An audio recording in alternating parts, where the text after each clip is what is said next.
eyes itching, nose running. It feels like your body is waging war on spring itself. You're not alone. Hay fever is wreaking havoc on people right now, and it's only going to get worse as the pollen count spikes. But what if you can fight back naturally? In this video, we're talking all things hay fever, what hay fever actually is, why your body reacts that way that it does, 4 powerful herbs to help you beat hay fever, and some key lifestyle changes you can make to make this your easiest allergy season just yet. Let's dive in. Hay fever, also known as allergy rhinitis, is one of the most common conditions globally. Whenever you hear the word itis at the end of a disease, this translates to inflammation of. And in the case of rhinitis, this is inflammation of the nasal membrane, and this is what leads to your symptoms. And although many people suffer from hay fever, a lot of people don't actually understand what's going on inside the body. So before I dive into the herbs and the key tips that you can implement, let's break down what actually is hay fever. Hay fever is your immune system overreacting to pollen, a harmless substance that your body thinks is a threat. Pollen enters through your nose, your ears, or your mouth, and your immune system thinks it's a dangerous invader and releases IgE antibodies. And this IgE triggers histamine, and this is a chemical compound that causes inflammation, aka the symptoms that you're feeling. And that's why the go-to relief for most people is antihistamines. They reduce this histamine response within the body. And right now, searches for pollen are at a 5-year all-time high. And this somewhat makes sense because experts are warning that the amount of pollen in the air this year is going to be higher than in previous years. And all of this is leading even some people to have some late onset hay fever.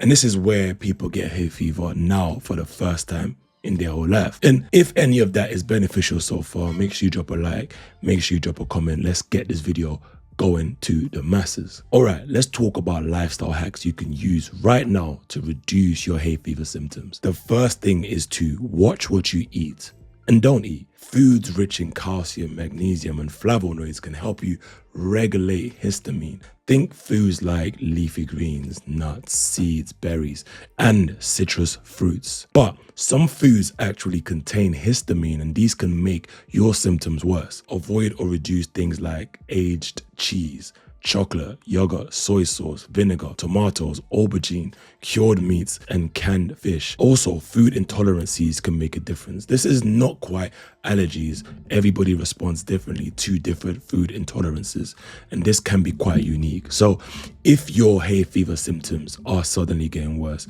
it might be worth just getting a quick intolerancy test, and this might shed some light on hidden intolerances that could be amplifying your hay fever. Alternatively, you can just track what you do over the course of a week, and when your hay fever gets better, see what you eat more of those, and when your hay fever is worse, see what you eat and eat less of those. Simples. The second thing you can do right now is to eat antihistamine rich foods. Some foods can naturally block your histamine, so try adding things like pineapples to your diet. Pineapples contain bromelain, and research suggests that this may help reduce your hay fever sensitivity. 2 is apples, things like watercress, pomegranate, ginger.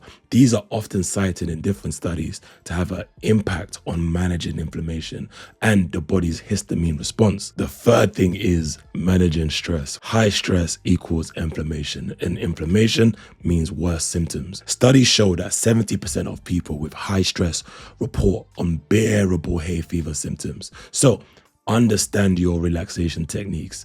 Take a second to breathe, to meditate, to walk more in nature.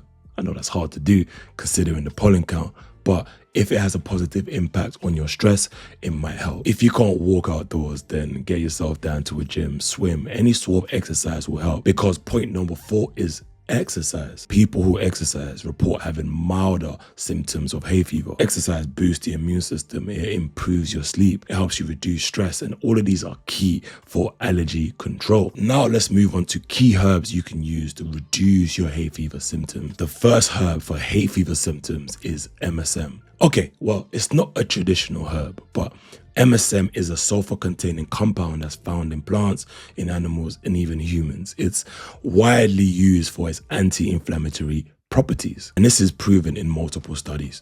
There's one study that showed MSM significantly reduced hay fever symptoms and nasal congestions at doses of 1 to 5 grams per day. Another study gave participants 1.3 grams of MSM twice daily for 30 days. And participants in this study experienced notable relief in both upper respiratory, so this is runny nose and sneezing, and also lower respiratory, which includes cough symptoms. Generally, when it comes to anything inflammation of MSM is a go-to, so definitely one I recommend looking into. The second herb for hay fever is turmeric, also known as the golden spice. And this is due to its active compound called curcumin. This has anti-inflammatory properties that can help manage your symptoms of hay fever. And there's research studies to back this up. There was a study done on 241 people with hay fever symptoms. And what they found was those who took the curcumin supplement had fewer nasal symptoms and reduced inflammatory markers. It showed an overall reduction in nasal congestion and issues like such. If you want to use turmeric, it works best with a little bit of heat and a little bit of healthy fats. You can try heating it up and mixing it with a little bit of coconut oil and also a dash of black pepper, as this enhances its active compound absorption. Third herb for hay fever symptoms is stinging nettle. And this is one of my favorite herbs. I believe everybody should have this herb in their cabinet. And research indicates that stinging nettle may help reduce histamine levels in the body. Another preliminary study noted it helped alleviate sneezing symptoms and itching symptoms in people with hay fever. And there was actually another study on people who self-reported the impacts of stinging nettle. And what they found was 57% of patients rated stinging nettle as effective for hay fever, with almost half saying stinging nettle worked better than their previous allergy meds. Nettles are powerful because it's easily accessible, but it's also rich in iron and vitamin C and calcium, and these support overall health and also immunity. Something you can easily consume as tea in capsule format.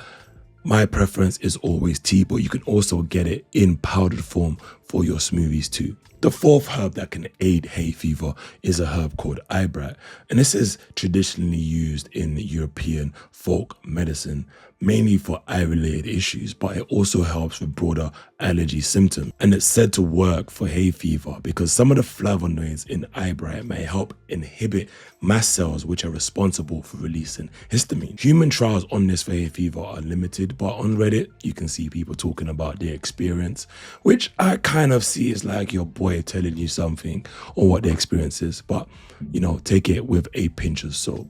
And bonus time, and for these bonuses, make sure you drop a like and share it with at least one friend. Some bonus herbs you can look into is things like astragalus, echinacea, cat's claw, soursop leaf, holy basil, and anamu. And another thing is elderflower. You can get the drink. And these are often reported to have potential good benefits for allergies. If you want me to dive into any of these herbs or create some potential recipes and blends with you guys, let me know in the comments and I'll get that done for you. But to summarize, diet, sleep, managing your stress, movement, exercise, all impacts how bad your hay fever can get. And herbs such as turmeric, MSM, stinging nettle, and eyebright may also be beneficial to you. Nature's got your back. Don't suffer in silence. You know, we need to be extra lit this summer. So check these out and hope it's beneficial. To learn more about herbs, click on my face and get my herb course. And before you go, check out this video over here on how you can manage stress naturally.